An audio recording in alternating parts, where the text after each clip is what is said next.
Cálculo de tres resistencias en paralelo, sean las resistencias R1, R2 y R3, con los valores para R1 de 100 ohms, para R2 220 ohms y para R3 330 ohms. Para encontrar el valor equivalente de la resistencia en paralelo, es conveniente multiplicar R1 por R2 por R3 y en el denominador repetir 3 veces en forma de sumandos, tal como se indica. Después de esto, eliminar gradualmente R1 del primer sumando, R2 del segundo sumando y R3 del tercer sumando en el denominador, quedándonos finalmente la fórmula igual a en el numerador R1 por R2 por R3 dividido entre R2 por R3 sumado a R1 por R3 sumado a R1 por R2. Una vez que se tienen estos elementos, se sustituyen R1 100 ohms, R2 200 ohms, R3 300 ohms en el numerador.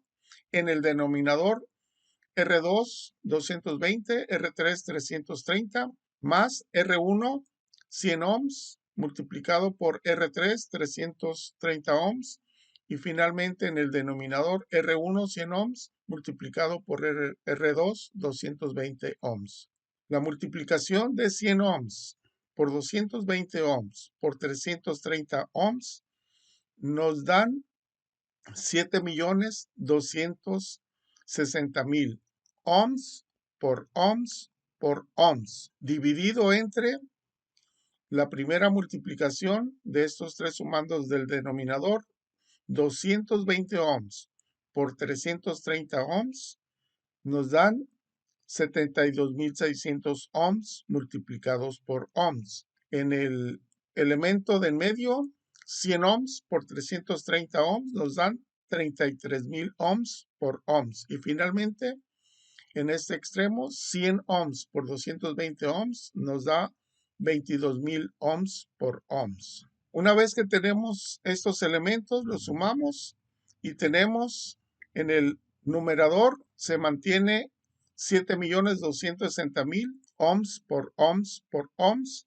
mientras que en el denominador nos da un total de 127.600 ohms por ohms. Aquí podemos apreciar que podemos eliminar del numerador y numerador 2 veces el signo de resistencia, que es el ohms, tal como se indica. Asimismo, 2 ceros del numerador y 2 ceros del denominador, quedándonos una simplificación equivalente a 72.600 ohms dividido entre 1.276. Realizando esa división, nos queda un total de 56.89 ohms, que es el valor equivalente a estas tres resistencias que están conectadas en paralelo. Una de las características de este tipo de conexiones es que el valor que vamos a obtener como resultado tendrá que ser mucho menor al menor de los valores involucrados, y el valor menor de los involucrados son 100 ohms. Por lo tanto, aquí se justifica este valor de 56.89, que es menor al de 100 ohms.